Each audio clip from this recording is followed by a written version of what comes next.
We tend to say in the United Kingdom that what happens in the United States will reach us 10 years later. I don't think we're going to have to wait 10 years for a load of crap to reach us about climate, because it's flying off the walls already in Britain. In the aftermath of the University of East Anglia emails, the Climate Gate and the farce, the fiasco of Copenhagen, the proportion of people in the United Kingdom who are not convinced that climate change really matters very much has gone up by 15%. I had a colleague, another environment correspondent in the BBC, whose brother was convinced that climate change is a scheme, a scam by the British government in order to allow it to raise taxes, nothing more than that. So I think it's worthwhile standing outside the group of those of us who know what we're talking about with climate and who tend to agree, and realizing that for an awful lot of people, climate change is either a load of crap or it's not even worth thinking about at all. For environment journalists, and I wanted to call this short interlude, what are climate correspondents for? For environment correspondents, climate correspondents, in my experience, we've never been in the front rank in the specialists in broadcasting or print.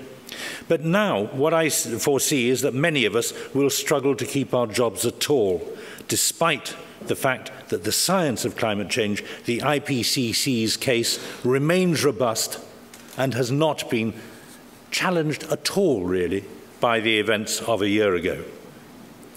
The news desk is getting bored. The BBC has decided to send one correspondent to Cancun. It can't afford to send any more because it's spent so much on the Chilean mine rescue and on other things.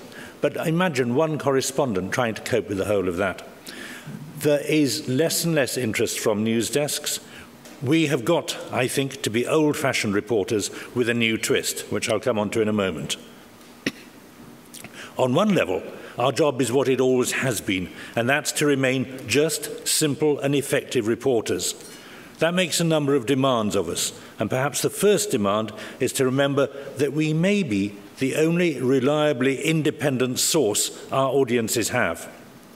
More and more people, some with the best of motives and some with the worst, want to turn us into useful megaphones. Governments, NGOs, industry, negotiating blocs, parts of the UN would all like us to join their search for a better world.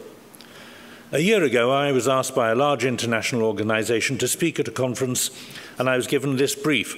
You're to speak on the role of broadcast media in educating audiences and setting the agenda in order to raise public awareness on climate change, stimulate the public debate, and shape national policies. Well, the first problem with that is that I've met few journalists I'd trust to set an agenda of any sort or to shape any sorts of policies. But anyway, for better or worse, that's not journalism. Journalism is about reporting and using our reports to hold the powerful to account, to hold their feet to the fire. One of the BBC's best foreign correspondents was a man called Brian Barron, who died last year. Now, he spoke once of the increasing pressure on today's journalists to keep viewers entertained rather than, to use his words, to do what journalism's about, to bear witness and analyse. If we're reporters, we are not entertainers, and we cannot be campaigners either. We need to keep telling our audiences that climate change is happening, that it's happening fast, that scientists cannot explain what's happening unless they factor in the influence of human activities, that decisions and actions we take today or fail to take today may have effects decades and centuries ahead, and that apart from anything else, climate change will make other problems like water shortage, hunger and species loss even harder to solve. In every newsroom I've ever worked in, and for most of the audiences I've tried to reach, the science of climate change remains a key part of the story. And that's why I'm going to disagree yet again with Kelly from last night. I think the big story is still about the science. And we, the media, are one of the key ways in which many people learn anything they happen to know about climate science. They're not going to learn much if we don't report much. And I often think we don't report nearly enough. Next month, the Reuters Institute for the Study of Journalism, which is based in Oxford, is publishing a book entitled Summoned by Science, Reporting Climate Change at Copenhagen and Beyond. The book's not for quotation until the publication date, which is the 17th of November. In its executive summary, James Painter, the author, writes this: "In the balance between capturing the drama of Copenhagen and explaining the essential background to the science, understandably, but perhaps regrettably, the science was underreported.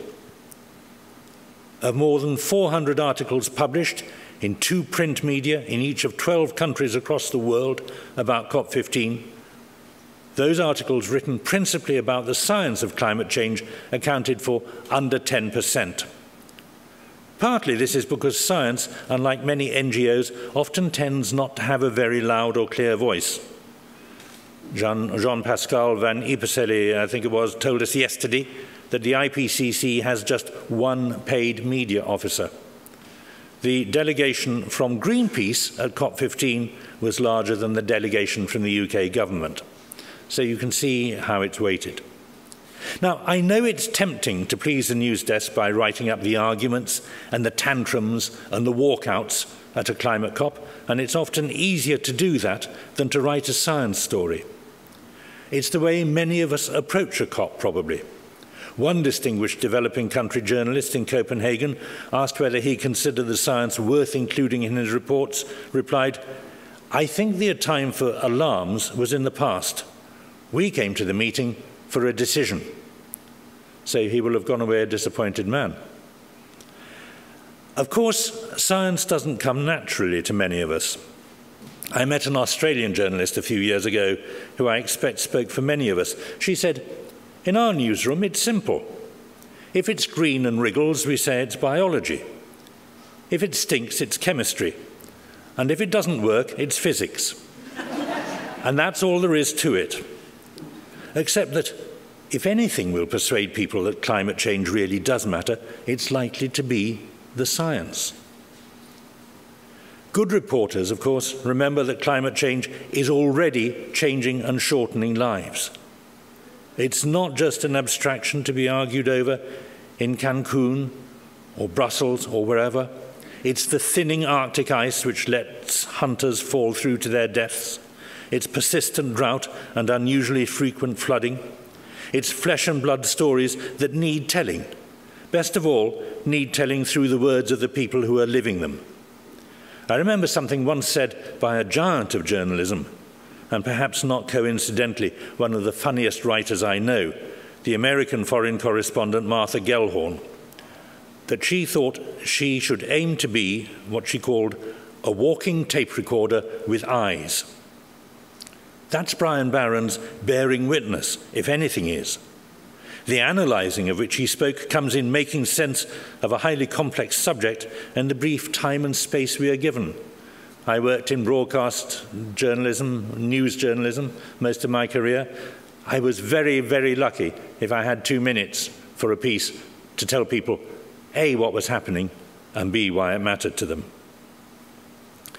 That's why we need to tell the negative stories as well as the positives, not just the successes of adaptation and the conversion of business and industry to the mainstream science, but, for instance, the message of the Australian economist Clive Hamilton in his book Requiem for a Species.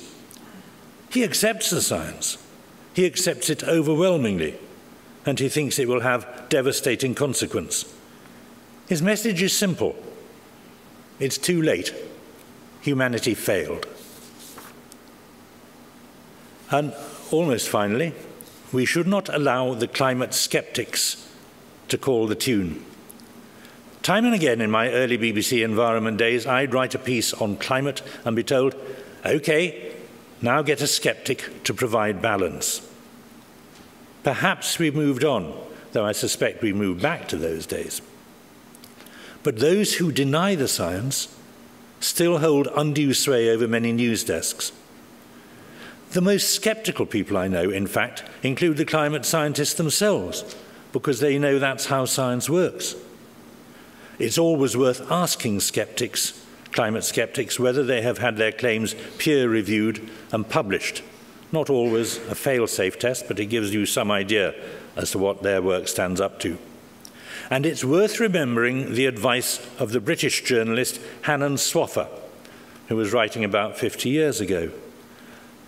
He had advice about our own need to be consistently sceptical. He said this: when a journalist is speaking to a politician, there is only one question he needs to ask himself. It is this: why is this lying bastard telling me this particular lie at this particular moment? Of course, Hannon Swaffer was speaking about British politicians in office during his lifetime, and I quote him strictly within that context. But if we are not always deeply sceptical ourselves, we shall not deserve to survive in journalism. All I've talked about so far is what old-fashioned reporters do anyway. So finally, what about that new twist I mentioned earlier? I'll try to explain by giving you two examples.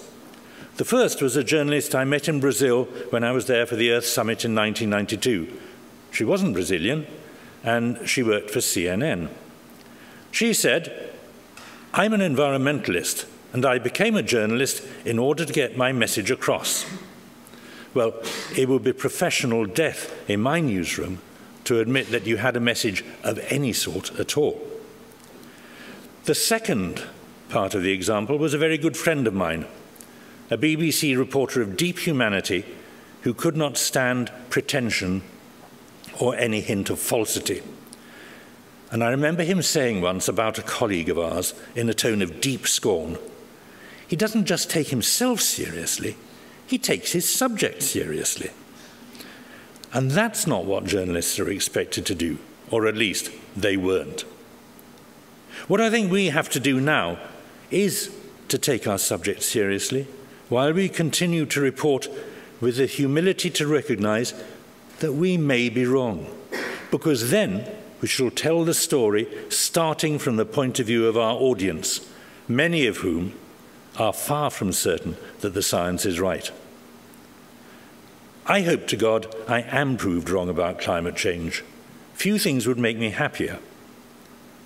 Until that day dawns, though, I will try to go on being what I think anyone who reports on climate has to be, that contradictory figure, a serious reporter, or if you like, a doubtful optimist, a hopeful skeptic. I'll give the very last word to a sub-editor called Brian, who I met soon after I began the environment job. He was a good journalist and a good friend. And often when I walked into the newsroom, he'd greet me saying, "Hello, Alex. It's a very quiet news day today. We might even have room for some of your climate bollocks." Sadly, Brian died some years ago, but I guess there are many on the news desk today who still echo his words with feeling. Thank you.